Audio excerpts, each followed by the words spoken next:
guys, REI 360 Show, episode number 20. 20.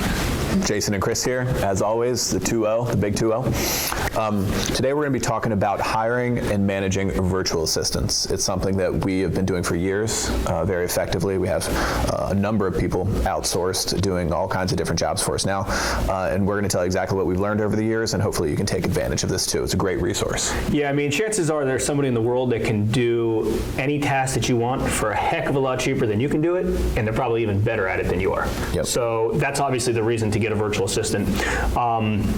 So let's start with hiring them. There's a lot of different places you can find virtual assistants. They may be overseas virtual assistants, or they may be local, in the United States. And the best place to start is go to like a site like guru.com, elance.com, freelancer.com. These are all free sites where you can post your project or your description of exactly what you're looking for. And the sky is the limit. It can be anything from logo design to a website to writers, video stuff. Sure. Anything. Any task you could ever think of, I promise you it's on there. So you put in the project, and then people will bid on it based on how much you want to spend, and it can be a little bit, it can be a lot. And what we usually do that's a good trick is we try out a few different people ahead of time. Like we put a real small, sometimes a meaningless project out there, just to get split test for you. Yeah, just to split test it, so we can figure out who's the best before you hire them and create relationships with them, and then go down the road with on a certain project. So like for instance, let's say it's like an easy logo design. Throw a few dollars at a few different people, let them all test it and figure out who you like the best before you choose them. And what we've learned is some of these guys, they do really good work for you, and then they grow into other positions. So they may like being hired for a logo design, and then all of a sudden they're doing business cards or flyers or brochures or website design and things like that. Maybe even a permanent sort of position. Exactly. And then after you find someone that you really like and you think you're going to have ongoing work with them, one other tip that we recently did is we do like an analysis sheet of everything, any skills that they have. So I just created like a checklist of all these skills and whatever their skill level is based on it. Can you do this, this, this, and this? And you learn a lot from some of these guys that all of a sudden they're designers, but they also know how to do website development and things like that. So you can utilize them in that as well.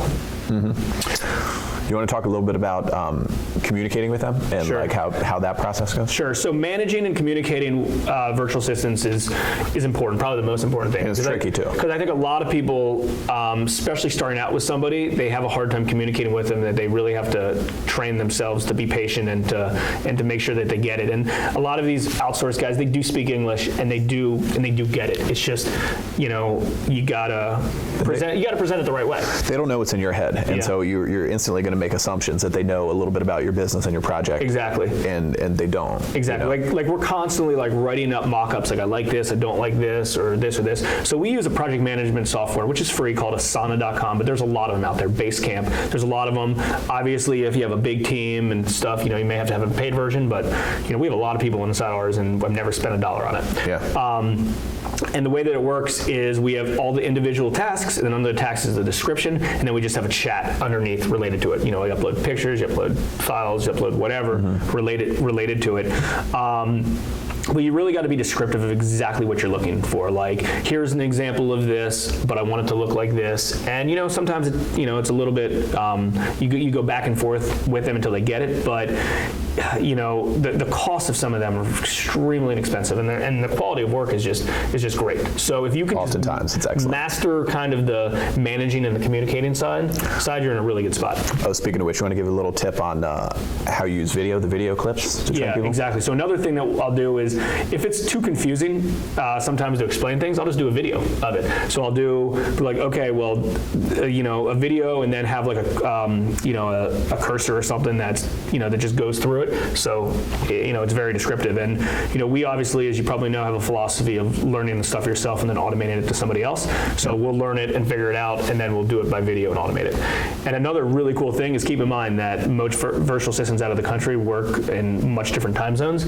So in our world, I just know that I have to get everything out the door by about 9 o'clock at night, usually 5 or 6 o'clock before I go to work, but if I have before I leave work, but like if I want to at night, just get it done, and then it's done in the next morning. Yeah, because they're on the other side of the world, exactly. Opposite time zone. All the updates.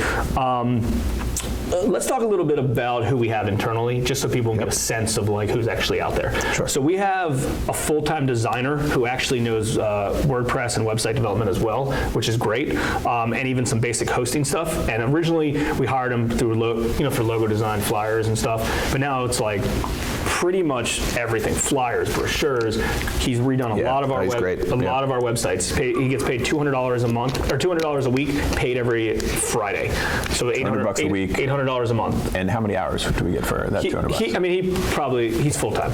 Yeah, basically probably full-time good 40 hours. Good 40 hours a week, and I mean we treat him like any other employee. Right? And I mean, it's really important to treat them with respect and honesty, and pay them on time. I mean, I have to pay him every Friday. Like that kills me if I forget if I'm out of the office. Like, he has to get paid just like everybody else, and he's always there. And if there's ever, because he's full time and not just project basis or hourly, if he has to do something in the middle of the night, because website's down or something like that, he does it. Right. And that's one of the benefits of the project stuff. So we do that, a lot of video editing. As soon as this video is done, we'll send it to a woman that we work with in Mexico, and she'll do the video editing. As of a few months ago, a huge upgrade has been the writing. So we have somebody who takes what we I'll do like an audio, like a 5-minute audio blog post or video, or record on your phone. Record on my phone, and then they'll do not just transcribe it, but they'll turn it into a blog post, an article. Right. Something, and I can't write, and I've never write an article because I just can't do it. So by doing that, it's helped me, put content out there regularly.